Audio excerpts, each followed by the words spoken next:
Buongiorno a tutti, sono Andrea Ioppa dell'azienda agricola vitivinicola Ioppa Fratelli Giampiero e Giorgio di Romagnano Sesia.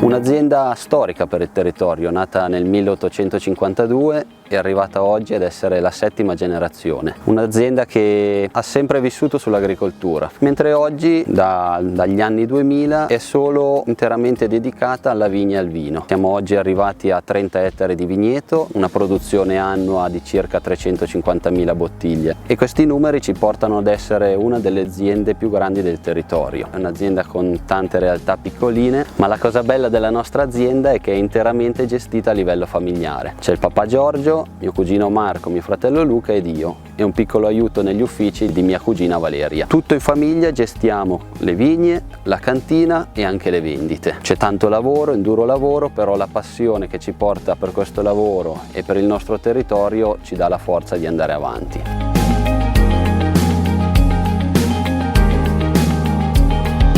Come produzione di vini noi abbiamo una gamma piuttosto completa. Partiamo da un vino bianco generico prodotto con l'erba luce, che è il classico vitigno bianco della zona, e poi abbiamo piantato un vigneto con 2 vitigni che piacciono molto a noi, che sono il Timorasso e il Traminer, per dare un po' più di struttura e aromaticità al nostro vino. Produciamo poi un rosato, un DOC Colline Novaresi Nebbiolo Rusin, che per noi è diventato un vino molto importante. Su tutta la nostra produzione totale 200.000 bottiglie sono dedicate solo alla produzione di Nebbiolo Rusin. Abbiamo dei grossi mercati nei paesi del nord, negli Stati Uniti. Il nostro territorio ha un terreno acido e questa acidità dà ai nostri nebbioli molta freschezza, che si presta molto bene per un vino rosato, un vino molto fresco che si abbina a tantissimi piatti e pasti completi. Abbiamo poi 2 vini rossi giovani, più semplici, un Nebbiolo in purezza e una Vespolina Coda Rossa. Entrambi fanno giusto una fermentazione veloce, un annetto di affinamento in acciaio. E poi andiamo sui vini più importanti. Proprio con la Vespolina, che è questo nostro vitigno autoctono, a noi piace dare tanta importanza perché ce l'abbiamo solo noi e solo in questo piccolo territorio. Produciamo anche un altro tipo di Vespolina, che è la Vespolina Mauletta. È un vino che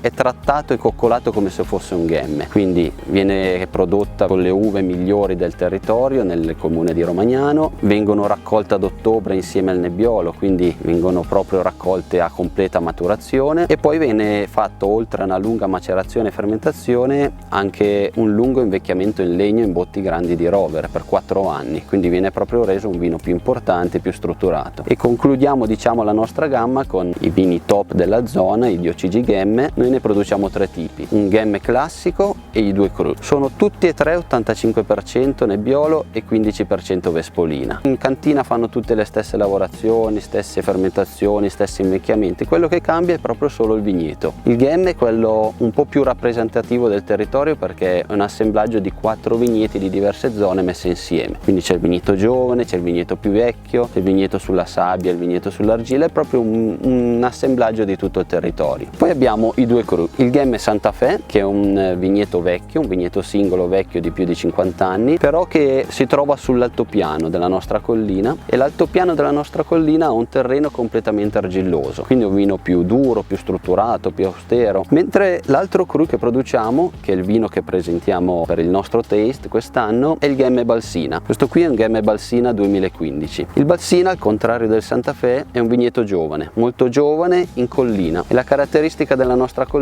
che è una morena di sabbie e sassi, un terreno molto minerale che dà tantissima mineralità e sapidità al vino. Un vino un po' pronto prima rispetto al Santa Fe, un po' più facile da bere ma con una interessantissima complessità al naso. Un giusto vino se uno vuole apprezzare un po' il territorio. La nostra azienda da sempre ha investito sul territorio e ha investito sul nostro lavoro, e ancora oggi questo non si ferma. La nostra azienda è un'azienda che continua a investire e per i prossimi anni ci sono già dei begli obiettivi. Il prossimo anno abbiamo intenzione di reimpiantare 3 ettari di vigneto nella zona di Santa Fe, ma l'investimento più importante che avverrà l'anno prossimo, vogliamo raddoppiare la nostra cantina facendo dei nuovi locali di fermentazione, di imbottigliamento e soprattutto dei bei locali di accoglienza con sale degustazione, uffici, per poter accogliervi tutti e farvi conoscere quello che è la nostra realtà, perché la gente quando viene si innamora del nostro territorio. L'Alto Piemonte non si ferma.